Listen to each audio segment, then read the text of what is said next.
Hello, everybody. I want somebody to unmute and tell me what you've done with the Y4C2Ts since our last call. Hey, Mo. I will start. Hi, Mo. It's Chaz Bradley. How are you? Good to see you again. Good. Good. I actually went straight into a recruiting meeting with an agent, and up in our training room, we have a wall that's filled with the MVVBP, which is our mission, our vision, our beliefs, our value, and our perspectives. And so instead of doing the typical meeting, I used the Y4C2T in the meeting. I actually took it and I printed it and I put it on my desk and went through it line after line to make certain that this person was a right fit for our market center. And lovely to say, it worked. It was amazing because it really truly gave a complete perspective of our culture and what we stand for and what we've agreed and how we've agreed to treat each other. So I wanted to thank you for that because it really made for a great conversation. It started with a great conversation, and the agent really connected with this with our MVVP. So that's my share. Well, Chaz, thank you so much for doing that, because when you show the Y4C2Ts as you did, and you explain each line, maybe tell a story for 2 or 3 of the lines, what it does is that you quickly find out if you're like-minded.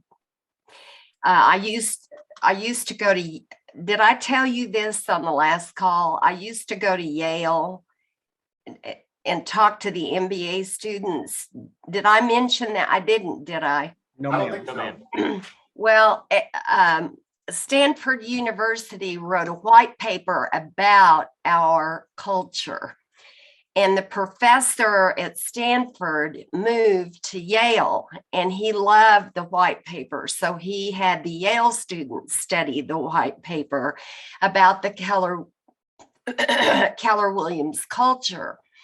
And it was so amazing because every year I went to Yale, the students would begin by saying, "Doesn't that God, family, and business thing really hurt you?" Oh, Isn't that interesting? very interesting. Their assumption. Yes, yes. And I said, I am so glad this farm girl from Oklahoma and Texas can teach you something. So get out your pen and paper and write this sucker down, is what I said to them. And I said, the God, family, then business serves as a magnet to attract like-minded people. And when you have a massive amount of like-minded people marching toward the goal of the company, which is the mission of the company, you cannot believe the power that you have in the company. Now, if you want to know why we didn't go down in the last recession, my little Yale students, that's it. And it's such a powerful thing when they can connect to the predetermined way we agree to treat each other. Now, today we're going to do the MVVBP. So what does the M stand for, somebody? Real fast. Our mission. Mission. Now, our mission is to build careers worth having, businesses worth owning, lives worth living, experiences worth giving, and legacies worth leaving. So let's first talk about to build careers worth having. Now, what might be a career worth having that would be universal to everyone? How would you describe a career worth having that would apply to every single person who has a career? That career has to be what? Profitable. Profitables. I want to hear you all say profitable. Ready, go. Profitable. Profitable. Say it one more time. Profitable. Profitable. I want you to fall in love with that word, because when you're profitable and you make more money than you need, then you can give that money away and help others. Of course, you're obligated to take care of your family first, but when you have more money than you need, oh man, it gets fun. I'm telling you, maybe it's because I grew up in poverty, but I find no greater joy than to be able to help somebody. Tonight, I'm headed to a thing that helps foster children. You know, what a privilege it is that I get to help 42 charities. One of them is foster children. I am so grateful for the opportunity. And it happened for me to be able to give because I was always profitable in the real estate business. Okay, did y'all get that? Yes. How do you tell if you're profitable? By knowing your numbers. You know your numbers. You have a P&L and you review it at the end of every month. Now, a lot of agents look in the checkbook at the end of the month to see if they're profitable. And I'm sorry, but that doesn't tell you if you're profitable.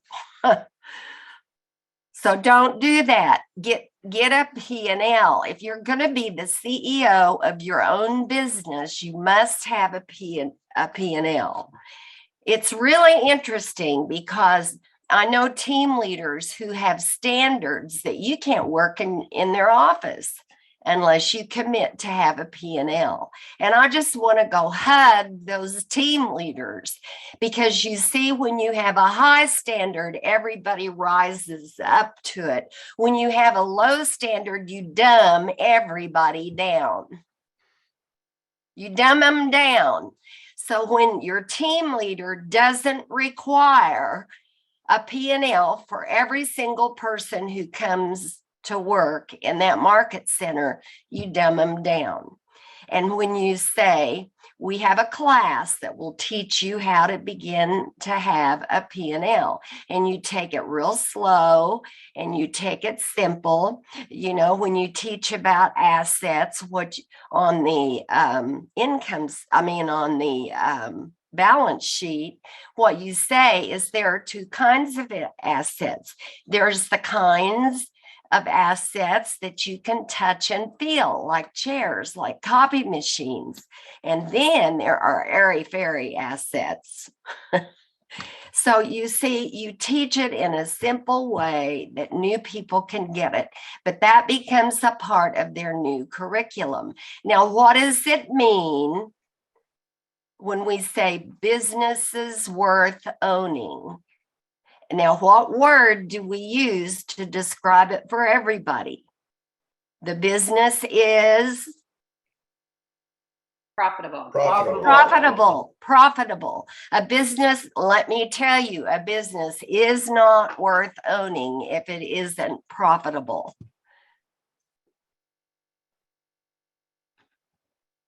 It's too much work. It's too hard. It's just not worth owning if you aren't profitable. Being profitable is the goal. Being profitable is not the mission. The mission answers the question of what is the purpose of that business. Well, so far we've said that the purpose of your Keller Williams business is to build a career worth having, to build a business worth owning. And now we go to lives worth living. And that's going to be different for everybody. Chaz, what makes your life worth living? My children. Right. My grandchildren. Right now, for me, it's my great grandchild. I saw. Yes. So you can connect with that. Yeah, I love That's my your thing. kids and I Yes. love my grandkids, but I'm telling you, that baby girl's a whole new deal. Yes. And congratulations. That's And I my just life worth feel, living. I feel so honored. I've lived long enough to be able to meet my little great grandbaby. She's 19 months, and what a joy. What a joy. Now, somebody else tell me, what makes a life worth living? There are lots of things, something besides children, grandchildren, and greats. So what makes your life worth living? Somebody hurry, we're wasting Giving time. back, Charities. giving back. Giving back, that makes your life worth living. One more thing, and then we'll go on. Oh, sometimes Travel. isn't it just Travel, time to do stuff for yourself, travel and stuff like people are saying here. Yeah, you've got to have time for yourself to enjoy life too. Right. I can't see her name, but she's beautiful. And she was saying something and I couldn't hear her. Oh my. Well, anyway, so a life worth living will be different for every single person. I mean, there will be some common things, but a life worth living for some people's to play golf. Well, I'm not a golfer. I just get bored to death trying to hit that stupid ball in a hole. And I just can't get it to go in. So it doesn't seem like very much fun to me. Now, if I were Tiger Woods, that would be very different. Okay, the next one is experiences worth giving. So I want to tell you about an experience worth giving that I did the short year that I listed and sold, because I only listed and sold houses my very first year in the business. And then we started our own company and I worked to build the company rather than list and sell. But I had a couple moving here from New York and they had a 12-year-old daughter who was just crying every day because she had to leave her friends in New York and come to Oklahoma. She thought her friends told her Oklahoma was a stupid place to be. And, that all the women were barefoot and pregnant and all the men, were on horses and shotguns and, oh my. What those kids in New York had told her just scared her to death about moving to Oklahoma. So I knew the parents were really struggling with this child about the move, and the dad was being transferred to a large oil company here. Now, oil isn't bad, you all. I love oil because I live in the middle of an oil patch. Not really. So anyway, what I did is I gathered, I door knocked and I found all the 12-year-old girls in the neighborhood, or 11, 12, and 13. And then I had a party for the little New York girl who was moving here. And she met all those girls. And at the party, I had the local girls share what they loved about their school, what they loved about living in Oklahoma City or Edmond, which is a suburb, and the things they enjoyed about our state. And that was an experience that I gave her that totally turned her around. Now, I want to know some experiences worth giving that you all have done. Don't waste time. Come on.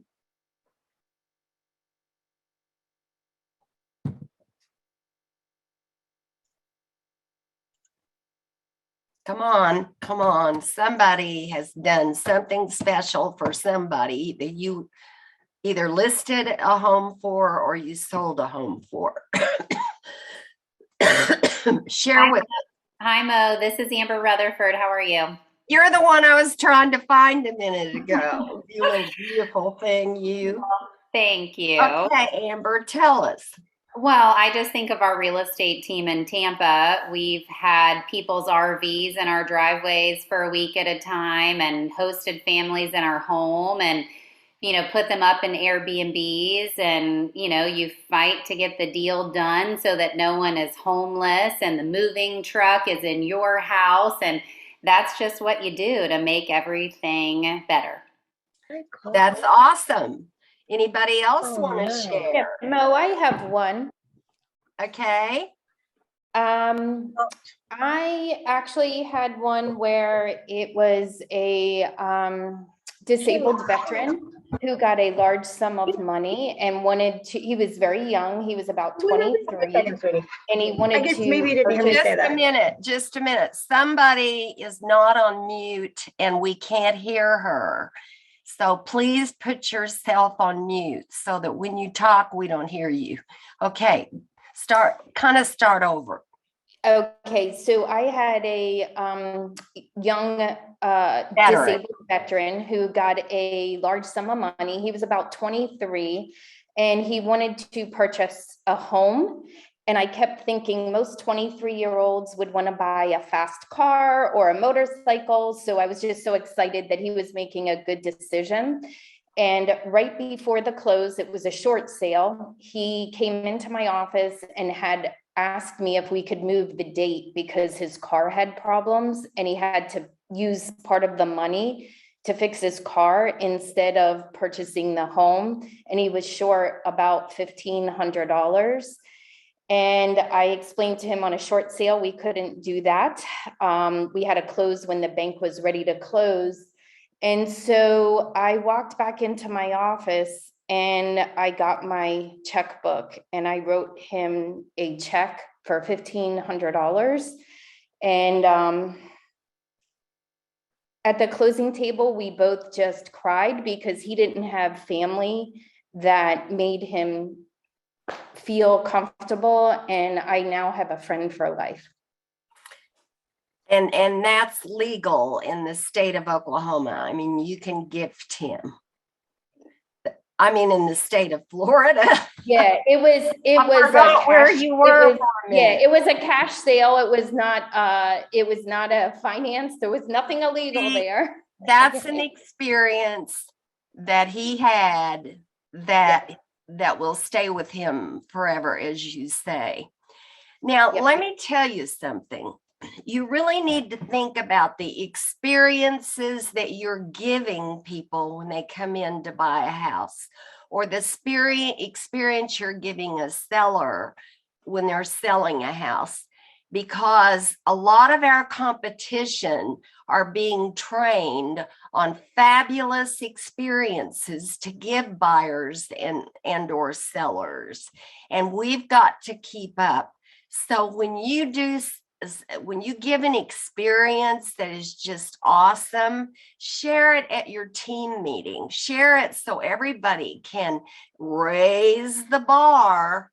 And when you share these stories, then the bar will be raised. That was just a beautiful thing to do. And I love the other story. And does anybody else we have time for one more story? An experience a specific experience that you gave. Now nobody's gonna share. I'll give you one, Mo. Oh, I'll share. Okay, great. Two more. It's Nikki. So I remember years and years ago when we were selling houses, and this is just something, what I think we forget is that it doesn't have to be a huge, huge deal. It's No. things that are It's important the to them. experience. It's experience to them. And we had a young couple, and I had been studying the DISC, so I had learned the differences between behaviors, and I had recognized that the woman had a lot of S behavior. She was very nervous about the move, the security of her family, and she had small children. She was worried about people coming in her house. There was a lot of things that were concerning her, but her family was her number one concern, which is typical of an S behavior. So she had mentioned in the conversation, we were talking about different things, and she just in passing mentioned that her little one was going to be turning 2 in a couple of days. And I just made a note of that. And so then I went to the store and I bought like a pail and I filled it with bubbles and everything a 2-year-old would want, all these little knick-knacky things, little toys and stuff. Got a big balloon that said happy birthday on it. And I showed up on her doorstep on the morning of that child's birthday. And when I rang the door, she opened the door and I said, I just wanted to come and wish, I don't even remember the child's name, little so-and-so, a happy, very, very happy birthday. She just stood there and just started to cry. She could not believe that I had remembered her child's birthday. She was in such stress and distress because of the sale of her home that they were kind of like, that was not a priority. It was, oh my gosh, I gotta take care of my house. But me just standing there with this little gift meant everything to her. And she did not stop talking about that until, through the whole process. And remember, that was back in the day when it was a buyer's market. So we were on the market 6 to 9 months. So, you were in relationship with these people for a really long time. And she did not stop talking about that. And at the closing table, she just hugged me and said, nobody has ever thought of my family like that. And See, that's just awesome, because it's an experience worth giving, right. and she will remember forever. Forever. And maybe she'll do it for somebody else too. Right. You never know. And now we had one more, and I don't know who it was. It was me. I was just gonna. It happened a long time ago, but I had sold a house to a woman. Her husband was a Army vet, and he had passed away. And she was looking for a house in Ybor City. We found her something that was in pretty bad shape, but she was able to qualify and get the sale on it. And I was able to partner with my former employer before I came into real estate, which is Home Depot, and get them to help her by donating some of the stuff. And we went ahead and renovated the house for her to get it in living shape.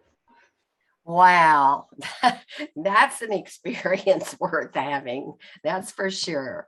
Okay, now you get the point. Share your stories. Now, another question to ask in your market center when you do this is the leadership team. What? Mute.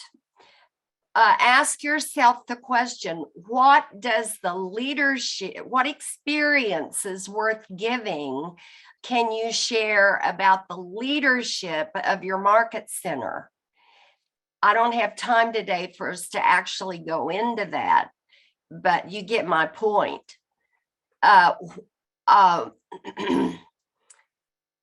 can think of so many great experiences that one of the market centers that I have ownership in, they give this unbelievable Christmas party, a summer party, just all kinds of fun things that they do. And the market center staff loves planning those. All right, then you have to ask yourself the question, what experiences worth giving does Keller Williams Realty do for you? Do you enjoy the convention when you go? Is that an experience worth something to you? Do you like the inspirational breakfast?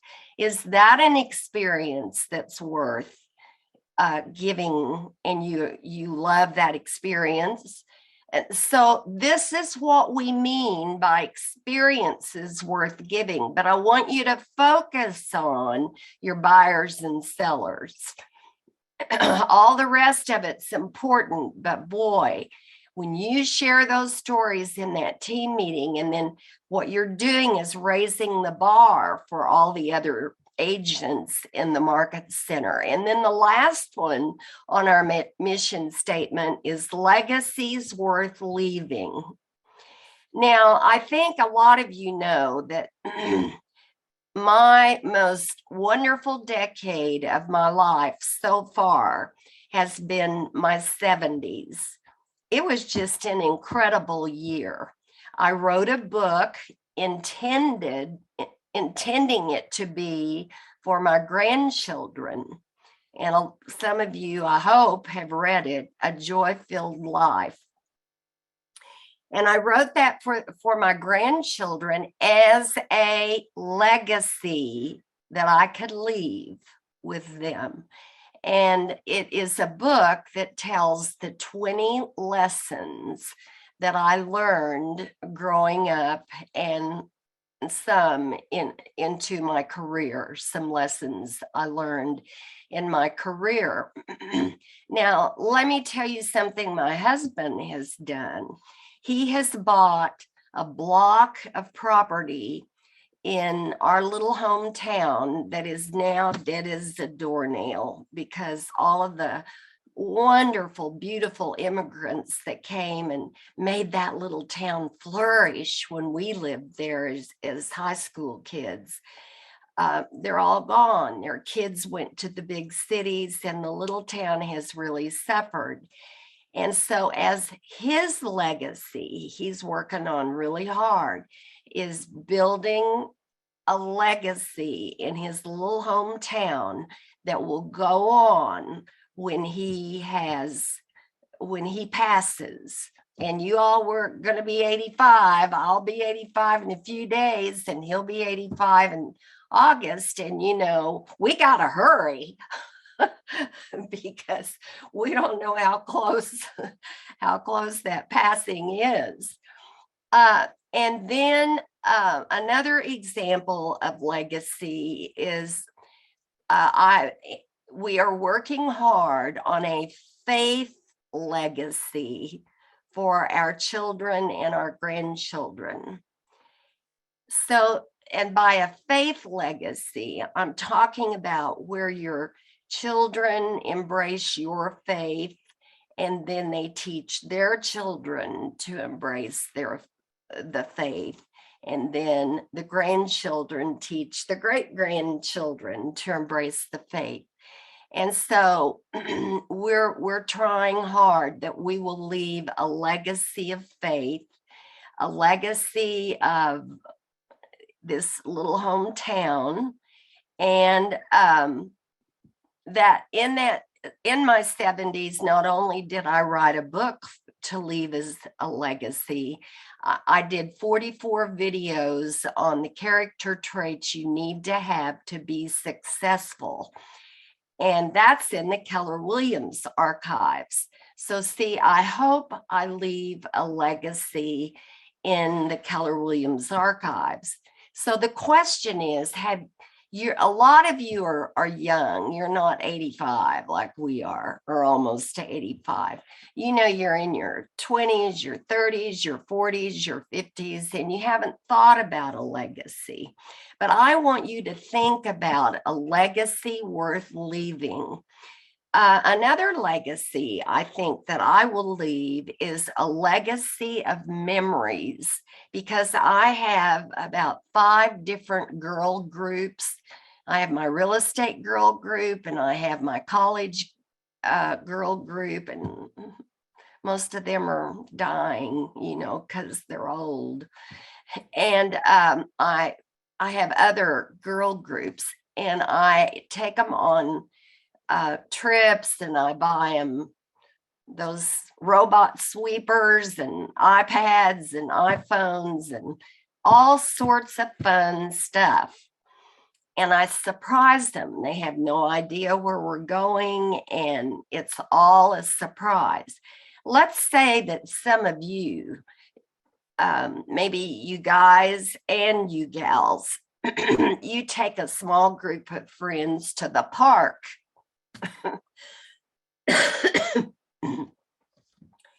And you have a little gift bag for them that maybe has a bookmark in it or a really creative, different kind of letter opener or something.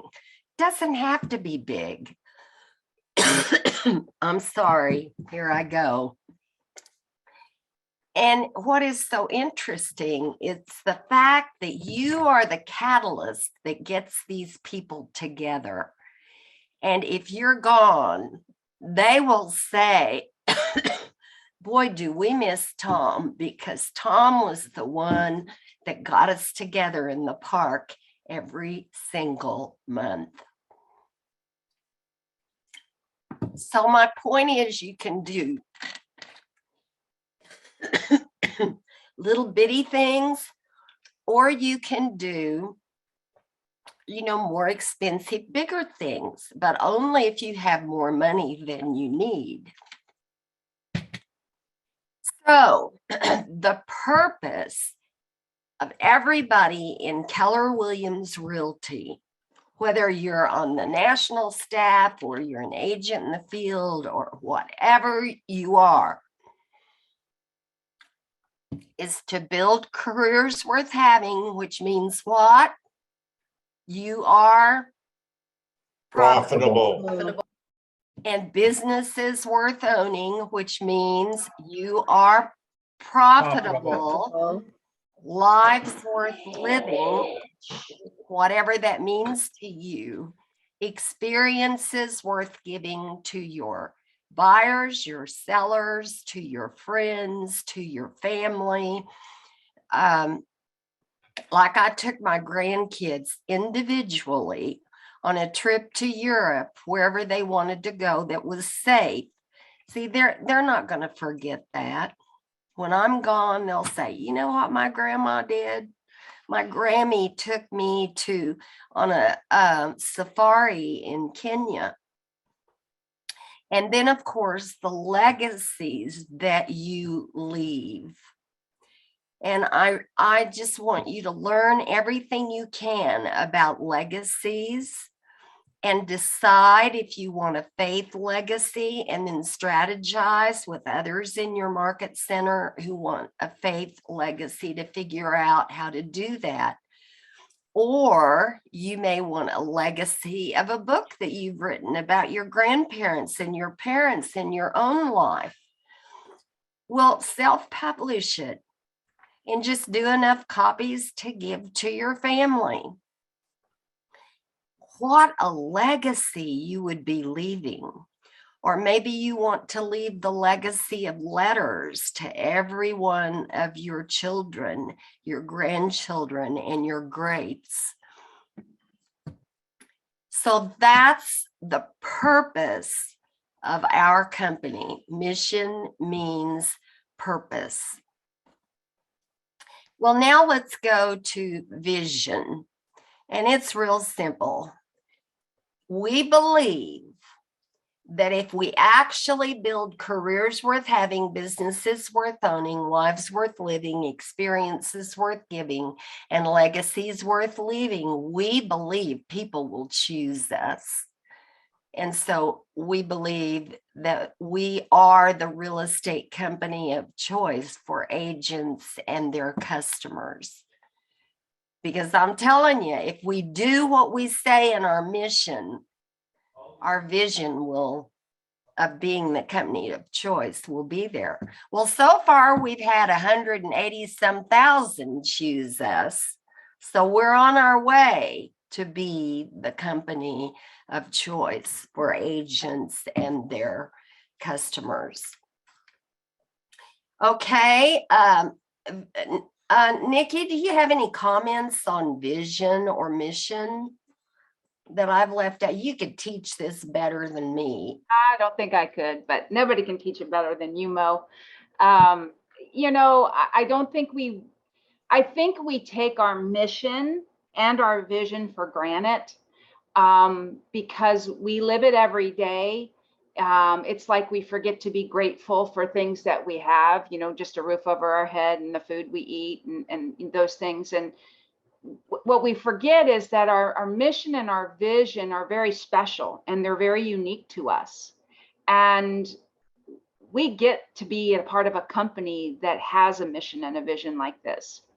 And how neat is that? And we're just not sharing our story about how cool our mission and how cool our vision is. Because I think that's the difference of being a part of Keller Williams. You can sell real estate anywhere, but you can't make a difference in your life and a difference in other people's lives unless you're in a company like Keller Williams with a mission like this and a vision like that. I wonder what would happen if you, as an agent, met with a co-op agent that you'd done business with that you just love to have on the team. And you just sat down with them and you just took them to coffee and you said, I just want to share with you the purpose of Keller Williams Realty. And then you showed them this, to build careers worth having, businesses worth owning, etc. And then you told a story after at least 2 or 3 of them. You shared an experience worth giving that either you did or somebody did in your market center, or you heard somebody do. And then when you said, because we really do a pretty good job of fulfilling our mission, we have really become the company of choice for agents and their customers. Did you know we're the largest real estate franchise company in the world? We have 180-some thousand agents in 51 or whatever it is now. It changes pretty often. Countries in the world. I have watched team leaders, not very many, but a few, literally recruit everybody or almost everybody just by using our MVVBP and our Y4C2Ts. So Nikki's so right. We take it for granted. And then we don't share it with people and they don't have a clue when it's the heartbeat of our company. It's the blood running through our veins, so to speak. Okay, now can you slide the MVVBP up? And we've done M for mission, vision for V. Now let's go to our value system. Mission, vision, values. And our values, what the most important stated value in our company is God, family, then business. Now, when I used to go to Yale, and I think I went like 8 years, maybe each year for 8 years, it was so interesting, when they would say, doesn't that statement hurt you? Because you see, to use the word God is just kind of politically not correct. Well, who cares? Who cares? And so the God means your faith, whatever it is. And let me tell you, we have a diversity of faiths in our company that's just amazing. And we have showcased the 5 major religions of the world for years at the Inspirational Morning by giving each different of the 5 major religions, giving them a chance to showcase their prayers and showing hospitality to these people, because Those of us who are Christians, Jesus didn't teach us to go ram our religion down somebody's throat. What he taught us to do is just love them, love them, love them, love them. And I want to tell you something. It just thrills my soul when I see our Muslim agents from Istanbul just tugging the daylights out of a Hindu agent or a Christian agent or whatever. It's more fun to watch how everybody likes each other, no matter what their color is, no matter what their nationality is, no matter what their religion is, and seeing that we can be a family of diverse faiths, diverse politics, diverse everything. And we can show the world that we have each other's backs and we love each other. And that our value, stated value, is God first and family first, then business. Is just amazing. And I hope that you all will be culture warriors, be a part of the cultural army. And when a lot of us original people in the company are gone, you will fight to keep our values. Now, there are several other values that aren't on the sheet that I want you to write on the sheet. One is real estate.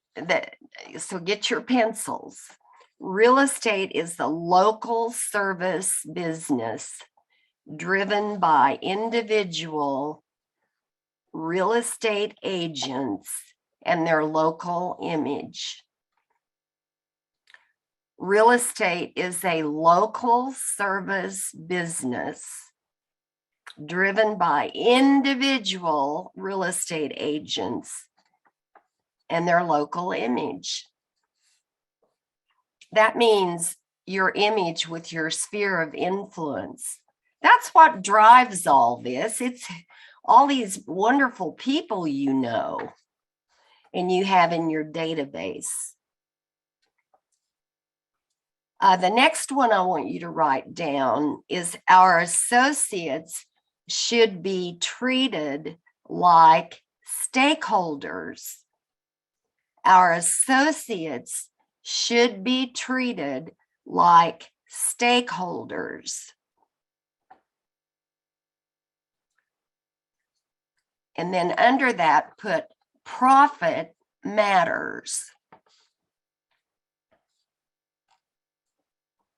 Everybody got that one?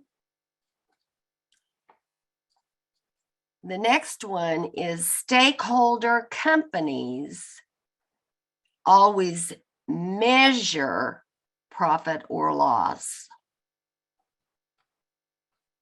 Stakeholder companies always measure profit or loss. They open the books and tell the truth. When I was CEO, I had to deal with an owner who was really brilliant, a brilliant CPA. And we discovered he was cheating his agents in the profit share pool. And I had an outside auditor review his numbers. I wasn't smart enough to figure out what he was doing, but the auditor found exactly what he was doing. And you don't know the joy I had when I called him to my office. And I said, you have cheated your agents $47,000, and I want it paid back into the profit sharing pool by tomorrow night at 5 o'clock, or you're out.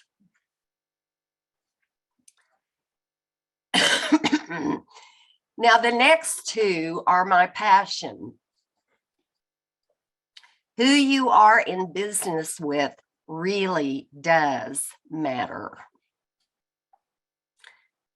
And when an agent tells me that they love where they are and that, you know, if they ever left, they would consider us, I look at them and I say, who you're in business with really does matter.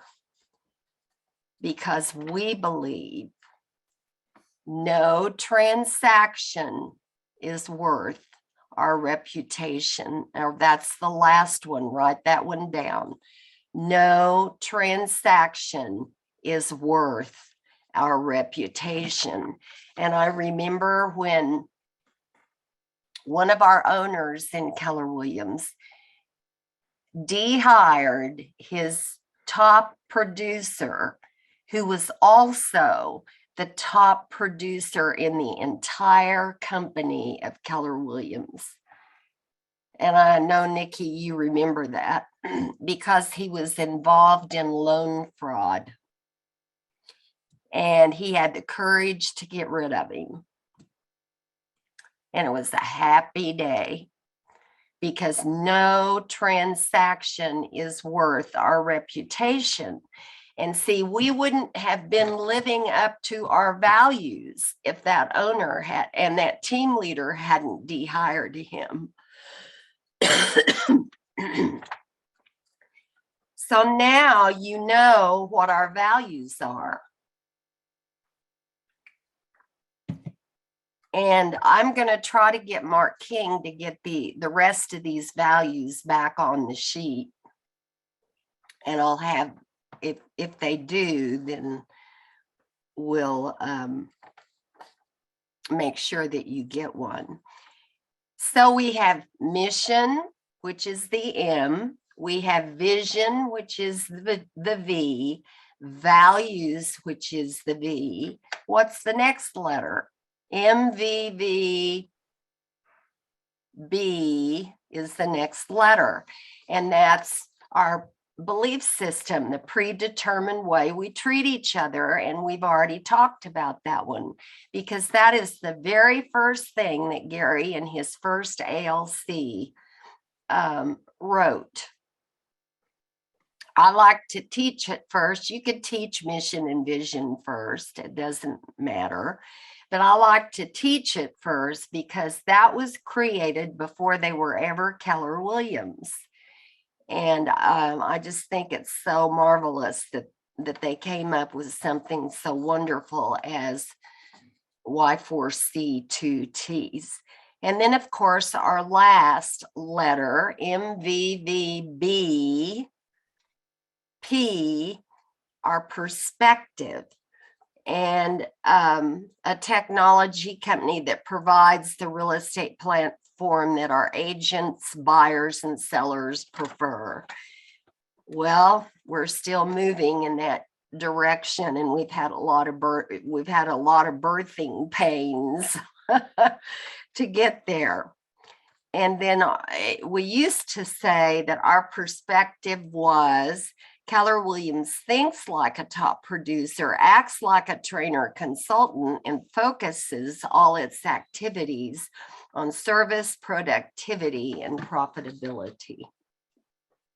I hope you kind of stick these up in your office so that you can look at them every now and then and absolutely know in your sleep, you could say our mission, our vision, our values, at least the most important value, God, family, and business. And then, of course, our belief system. But I love using this sheet to recruit. When I saw this sheet, and at the time I saw it, it didn't have mission and values on it. It only had the belief system, the predetermined way we treat each other, which was Y4C2Ts. And that was enough for me. That is exactly why I came with the company, was when Gary showed me that. He had it on a little oh, thing you put your glass on. Help me, Nikki. What? Poster? Somebody help. Poster. Coaster. When you get old, you can't pull it up. Oh, shoot. All right, what's your aha? We have time for one or two ahas, and then I have to get on the next call. Well, it's Howard Mo. I just had one. For some reason, I always thought you did the Y4C2Ts. I always No. Gary and the first ALC created that before they were ever Keller Williams. It was kind of in that process of developing Keller Williams. Right. What I did was I helped Gary implement it because people knew it as words on a wall, and it hadn't moved from the mind down to the heart. That's what I was able to do. Gotcha. Gary, he's this amazing visionary with all this intelligence, and I'm just a plain old implementer. You're an implementer. That's exactly what I was going to say. Yeah. And that's why we were such a good team. Yeah. Because I would just run with what he wanted to get implemented. So I helped him with the culture, but I didn't create. Now, I did help create the mission statement because he and Dave worked on the mission statement, and they had careers worth having, businesses worth owning. And I said, boys, Gotta get the lives in there's there. one more thing that you need to add. Well, what's that? So I helped with that. And then, of course, Experiences Worth Giving came not too long ago. Yeah. And legacies worth Legacies leaving. Worth Leaving. Yep. So anyway, anybody else? I have a question, if that's okay. Yes. So my question, Mo, is with the legacies worth leaving, like, could the careers worth having, businesses worth owning, lives worth living piece, all of that together actually be part of the legacy we're leaving? So the reason I ask is because we have 3 teenage boys that are going to be 16, 17, and 18 this year. And 2 of them are already like, we just want to get into real estate. We want to be part of your thing. And they listen to the conversations we have with clients. They love what we're creating and the way we interact with our clients. And so they want to be a part of that. And we see in the next 5 years, they literally could be running this organization. And my wife and I could literally just focus on training and coaching with people and not actually do active real estate anymore. You would leave a legacy, a business legacy of real estate. Okay, great. Yeah, that's kind of how we saw it. And so I was just like, does that line up? Or I wasn't sure. You may, and because you do so well, you may want to leave a philanthropic legacy where you teach your kids how to vet a charity or a ministry and how to hold them accountable, where you teach all that. That could become where you're teaching your people a legacy, to leave a legacy of philanthropy. So, did I say that right? Philanthropy. So my point is, the legacy can be whatever area you're interested in. And I just think it's beautiful, these teams leaving a legacy of a real estate business. I think it's wonderful. Thank you. I'm so thrilled to get to be with you. We have 2 more times together, and I appreciate you because you answer questions and you share, and so know how much I love you. And I think am I coming to South Florida sometime later in the year? First of next year, Mo. It's when? First of next year, speaking of culture, you will be at our regional inspirational breakfast. Sorry, that was my alarm. Our regional inspirational breakfast and award. So we're super excited about having you come out because your model is the model we have followed for the last 10 years. Nikki and I have just modeled exactly what you did about having the prayer of the face and telling our stories in the region. And we have market centers that are doing that at a very high level too. We're super proud of that. I just can't wait to get there. So just hang with me and I'll see you soon. And I'll be with you again whenever it's scheduled. So bye, everybody. Thanks, Mo. We'll see you next time. Thank you, Mo. Love you. Bye. Bye-bye.